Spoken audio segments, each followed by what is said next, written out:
আসসালামু আলাইকুম ওয়া রাহমাতুল্লাহ। কেমন আছেন সবাই? আশা করি সবাই ভালো আছেন। স্বাগতম আপনাকে ঘরে বসে কোরআন শিখি কোর্সের ৫ম নম্বর ক্লাসে। আমরা ৪র্থ নম্বর ক্লাসে আরবি হরফগুলোর বিভিন্ন আকৃতি নিয়ে কথা বলেছিলাম।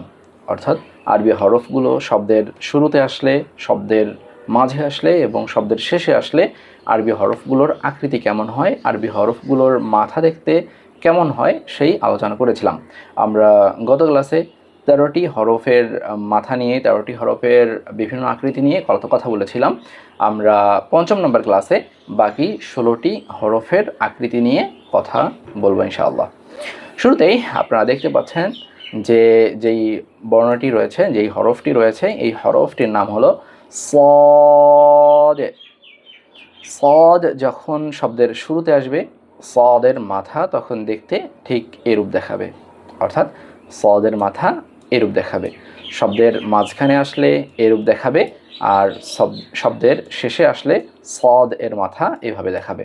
আমরা পড়ি সদ, صاد صاد صاد। এরপরে যে বদ, বদ এবং সদ দেখতে একই রকম, শুধুমাত্র পার্থক্য হলো যে বদ এর উপরে একটা নুক্তা রয়েছে, একটা ফোঁটা রয়েছে, সেটাকে আমরা বদ বলবো। অর্থাৎ সদের মাথার উপর যখন একটা নুক্তা হবে তখন সেটাকে আমরা বদ বলবো। শব্দের শুরুতে আসলে এরূপ দেখাবে, শব্দের মাঝখানে আসলে এভাবে দেখাবে এবং শব্দের শেষে আসলে এরূপ দেখাবে। আমরা পড়ি বদ, বদ, বদ। এরপর যে আমরা বলেছিলাম যে হরফটা পালতোলা নৌকার মতো দেখা যায়, পূর্ণ আকৃতি, এর নাম হলো প, প। এটি যদি শব্দের শুরুতে আসে তাহলে এরূপ দেখাবে, শব্দের মাঝখানে আসলে এরূপ দেখাবে এবং শব্দের শেষে আসলে এমন দেখাবে। আমরা পড়ি প, প, প। এই শব্দটি আকৃতিতে কোনো পরিবর্তন হবে না, এটা দেখতে আগের মতোই দেখা যাবে। তারপরে যে হরফটি রয়েছে এটি হলো জ, জ। এটি দেখতে তয়ের মতোই, এর উপরে একটা নুক্তা রয়েছে। আমরা যদি লক্ষ্য করি তাহলে দেখব জ যদি শব্দের শুরুতে আসে এরূপ দেখাবে, শব্দের মাঝখানে আসে এরূপ দেখাবে, শব্দের শেষে আসলে একই মতো দেখাবে। আমরা পড়ি জ, জ, জ। এরপরে আমরা যে হরফটি দেখতে পাচ্ছি এটি আমরা বলেছিলাম যে অর্ধ খোলা চোখের মতো, অর্ধ খোলা চোখের মতো দেখা যায়। যে হরফটি পূর্ণ আকৃতি হলো এটা আইন। এর মাথা অর্থাৎ আইনের মাথা হলো এমন, এমন দেখতে, অর্থাৎ বাংলার দুইয়ের মতো, কিন্তু এটা বাংলার দুইয়ের মতো না। বাংলার দুইয়ের মতো দেখতে হলো হামজা, এটা কিছুটা খোলা চোখের মতো, অর্ধেক। যদি শব্দের শুরুতে আসে তাহলে এরূপ দেখাবে, শব্দের মাঝখানে আসলে এরূপ দেখাবে এবং শব্দের যদি শেষে আসে তাহলে আইনের মাথা এমন দেখাবে। আমরা পড়ি আইন, আইন, আইন। এরপর আইনের মাথার উপরে যদি একটা নুক্তা হয় তাহলে সেটাকে আমরা গইন বলবো। গইন পূর্ণ আকৃতি এমন দেখতে, গইনের মাথা এটা, অর্থাৎ আইনের মাথার উপরে একটা নুক্তা, এটাকে আমরা গইন বলবো। এরপর যদি শব্দের মাঝে আসে তাহলে এরূপ দেখাবে, শব্দের শেষে আসে এরূপ দেখাবে। আমরা পড়ি গইন, গইন, গইন। এরপরে যে হরফটি রয়েছে এটি হলো ফা, মানুষের মুখের মতো কিছুটা, কিন্তু ফা এটি আপনাকে মনে রাখতে হবে যে ফা এর মাথা, অর্থাৎ আরবি হরফ তো তার ডান মাথা দেখেই চিনতে হয়। এই আরবি হরফের ফায়ের ডান মাথা হলো, দেখেন ফায়ের ডান মাথা কিছুটা মুড়ানো। এটা কিন্তু একটা মাথা না, আমরা এটা বা তায়ের মধ্যে দেখেছি একটা মাথার উপর নুক্তা বা নিচে নুক্তা, এটা এমন না যে এর মাথাটা মোড়ানো। এই যে মোড়ানো মাথার উপরে যদি একটা নুক্তা থাকে তাহলে এটাকে আমরা বলবো ফা। মাঝখানে আসলে এরূপ দেখাবে আর শেষে আসলে এরূপ দেখাবে। আমরা পড়ি ফা, ফা, ফা। এরপরে একই মতো কফ এর পরের হরফটি হলো কফ, তবে এখানে একটা পার্থক্য রয়েছে যে কফ যখন মিলিত অবস্থায় আসে তখন এটা ফায়ের মতোই তার মাথাটা শুধু বাঁকানো থাকে, তবে পার্থক্য হলো যে কফ এর উপরে দুইটা নুক্তা থাকে, ফায়ের উপরে একটা নুক্তা আর কফের উপরে দুইটা নুক্তা। এটাই ফা এবং কফের মধ্যে পার্থক্য। আমরা দেখি কফ যখন শব্দের শুরুতে আসবে এই আকৃতি আসবে, শব্দের শেষে আসলে এরূপ হবে, এবং শব্দের মাঝে আসলে এরূপ হবে, শব্দের শেষে আসলে এরূপ হবে। আমরা পড়ি কফ কফ কফ। এরপরে যে হরফটি রয়েছে এই হরফটির নাম হলো কাফ কাফ। হ্যাঁ, এটি যদি শব্দের শুরুতে আসে তাহলে তার মাথাটা এইরূপ বাঁকানো হবে, অর্থাৎ কিছুটা কিসের মতো, কোনো কিছুর বাঁকানো কোনো কিছুর মতো, যে কাফের মাথাটা শুরুতে আসলে এরূপ দেখাবে, কাফ যদি বর্ণটি শব্দের মাঝে আসে এরূপ দেখাবে, শেষে আসলে পরিপূর্ণ কাফটাই দেখাবে, আপনারা যেটা দেখতে পাচ্ছেন। আমরা পড়ি কাফ, এটা স্বাভাবিকভাবে উচ্চারণ হবে, ধাক্কা দিয়ে না। কাফ, এরপর কাফ। এরপরে যে হরফটি রয়েছে এই হরফটি হলো লাম। আমরা বলেছিলাম যে বৃদ্ধ মানুষের লাঠির মতো দেখতে যে হরফটি দেখা যায় এর নাম হলো লাম। এই লাম যদি শব্দের শুরুতে আসে তাহলে এরূপ দেখাবে, শব্দের মাঝে আসে এরূপ দেখাবে, শব্দের শেষে আসলে এরূপ দেখাবে। আলিফ এবং লাম এর আকৃতি কিছুটা একই রকম, কিন্তু এটি আপনি চিনেন কি করে? এটা চেনার একটা শর্টকাট উপায় রয়েছে যে লাম এটি তার দুই সাইডের যে বর্ণ রয়েছে দুই সাইডের হরফের সাথেই মিলে যায়, অর্থাৎ ডান এবং বাম উভয়ের সাথেই সে মিলে যায়। লাম উভয়ের সাথেই, ডান বাম দুই পাশের হরফের সাথেই লাম মিলে যায়, কিন্তু আলিফ এটি শুধু তার ডান পাশের হরফের সাথে মিলে, তার বাম পাশের হরফের সাথে মিলে না। আমরা যদি লক্ষ্য করি লাম মাঝে আসলে এরূপ হবে, লাম শেষে আসলে এরূপ হবে। আমরা পড়ি লাম লাম লাম। আপনারা এখানে দেখেন যে লাম এটি তার ডানের হরফের সঙ্গেও মিলে এসেছে, বামের হরফের সাথেও মিলে এসেছে।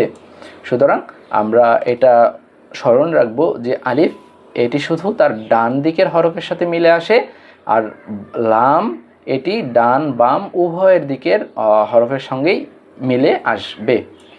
এরপর আমরা যেটা হরফ দেখতে পাচ্ছি এই হরফটির নাম হলো মিম।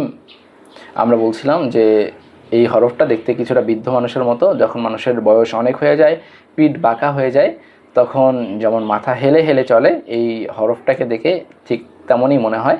এই হরফটির নাম হলো মিম। মিম এর যখন শুরুতে আসবে তখন এরূপ দেখাবে, যদি মাঝখানে আসে তাহলে মিম দেখতে এমন হবে, আর যদি শব্দের শেষে আসে তাহলে দেখতে এমন হবে। আমরা পড়ি মিম মিম মিম। এর পরের হরফ এটি হলো নুন।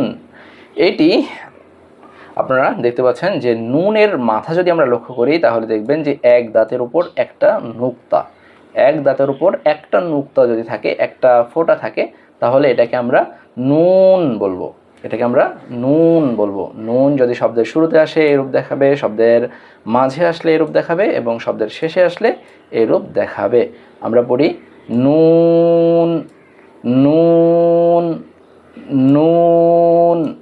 এটি এখানে একটা লক্ষ্য করার বিষয় হলো শব্দের যদি এক দাঁতের নিচে একটা ফোঁটা থাকে তাহলে সেটাকে বা বলবো, এক দাঁতের উপরে যদি দুইটা ফোঁটা থাকে তাহলে এক দাঁতের উপরে যদি তিনটা ফোঁটা থাকে তাহলে সেটাকে থা বলবো।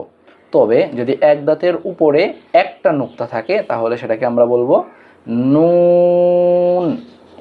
এরপরে আমরা যে হরফটি দেখতে পাচ্ছি সেই হরফটির নাম হলো হা, স্বাভাবিকভাবে হা।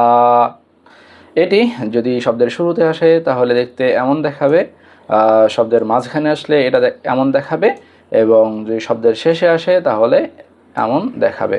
আমরা পড়ি হা হা হা। এরপরে আমাদের যে হরফটি রয়েছে এই হরফটির নাম হলো ওয়াও ওয়াও। এই ওয়াও এটি সাধারণত পরিবর্তন হয় না, শুধুমাত্র ডানের হরফের সঙ্গে মিলে যদি শব্দের শুরুতে আসে তাহলে এরূপ দেখাবে, শব্দের মাঝখানে আসলে একই রকম দেখাবে, আর শব্দের যদি শেষে আসে তাহলেও একই রূপ দেখাবে। এরপর আমরা পড়ি ওয়াও ওয়াও ওয়াও। এরপরের যে হরফটি আপনারা দেখতে পাচ্ছেন যে বাংলার অঙ্কের 2 উল্টা পাশে, এটার নাম হলো হামজা হামজা। এটি যদি ব্যবহার হয় শব্দের শুরুতে আসে তাহলে আলিফ এর উপরে এই ছোট্ট করে হামজাটা ব্যবহার হয়, তখন এটাকে তখন দেখতে এরূপ দেখাবে। যদি মাঝখানে আসে তাহলে এক দাঁতের ওপর ছোট্ট একটা হামজা থাকবে, তাহলে সেটাকে আমরা হামজা বলবো। আর যদি শব্দের শেষে থাকে তাহলে ওয়াওয়ের উপরও হামজা আসতে পারে, ইয়ার উপরও হামজা আসতে পারে, এবং আলিফের উপরও হামজা আসতে পারে। এই 3টা সূরাতেও উপরে যেটা হামজা রয়েছে এই 3টা সূরাতেও আমরা এই সব বর্ণগুলোকে হামজা বলবো। আমরা পড়ি হামজা হামজা হামজা হামজা। এরপর সর্বশেষ হরফ হলো আমাদের ইয়া ইয়া ইয়া। এটা চিনতে হলে আপনাকে সহজ পদ্ধতি হলো যে ইয়ার মাথা দেখতে এক দাঁতের নিচে 2টা নোক্তা, এক দাঁতের উপরে যদি 2টা নোক্তা হয় তাহলে সেটাকে আমরা তখন কি বলবো? অবশ্যই তা। এক দাঁতের উপর 2 নোক্তা হলে তা। আর যদি এক দাঁতের নিচে 2 নোক্তা হয় তখন সেটাকে আমরা বলবো ইয়া ইয়া। শব্দের মাঝে আসলে এরূপ দেখাবে এবং শব্দের শেষে আসলে এমন দেখাবে। আমরা পড়ি ইয়া ইয়া ইয়া। দেখেন শব্দের শেষে যখন আসবে তখন কখনো কখনো নিচে নুক্তা থাকতেও পারে, নাও থাকতে পারে। যদি নুক্তা থাকে তবুও ইয়া হবে, আর যদি নুক্তা নাও থাকে তবুও এটাকে আমরা ইয়া বলবো। আলহামদুলিল্লাহ, দেখতে দেখতে আমাদের হরফের আকৃতির যে ক্লাস দুটো হওয়ার কথা ছিল, এই দেখতে দেখতে আমাদের 2টি ক্লাস খুব সুন্দরভাবে সম্পূর্ণ হলো। আমরা পরের ক্লাসে আমরা এই 2 ক্লাসে যা কিছু শিখলাম এই পরের ক্লাসে আমরা কিছু টেস্ট রাখবো, যেই টেস্টগুলোতে যদি আপনি ঠিকভাবে উত্তর দিতে পারেন, টেস্টগুলোর উত্তর যদি আপনি ভালোভাবে দিতে পারেন তাহলে আপনি মনে করবেন আপনার কোরআন শেখার 40% আপনি শিখে ফেলেছেন। সুতরাং আমরা ভয় না করি। আমাদের এই 2টা ক্লাস কিছুটা জটিল মনে হতে পারে, আপনারা ভয় করবেন না। যত সহজ করার পদ্ধতি ছিল, যত সহজ করা যায় আমি যতটা সহজ করতে পারি আমি সর্বোচ্চ চেষ্টা করেছি যে আপনাদের সহজ করে বোঝাতে, যাতে করে এই 2 ক্লাস করার পর আপনার মন এটা না বলে যে আমি হয়তো বা কোরআন পড়তে পারবো না, কোরআন শিখতে পারবো না।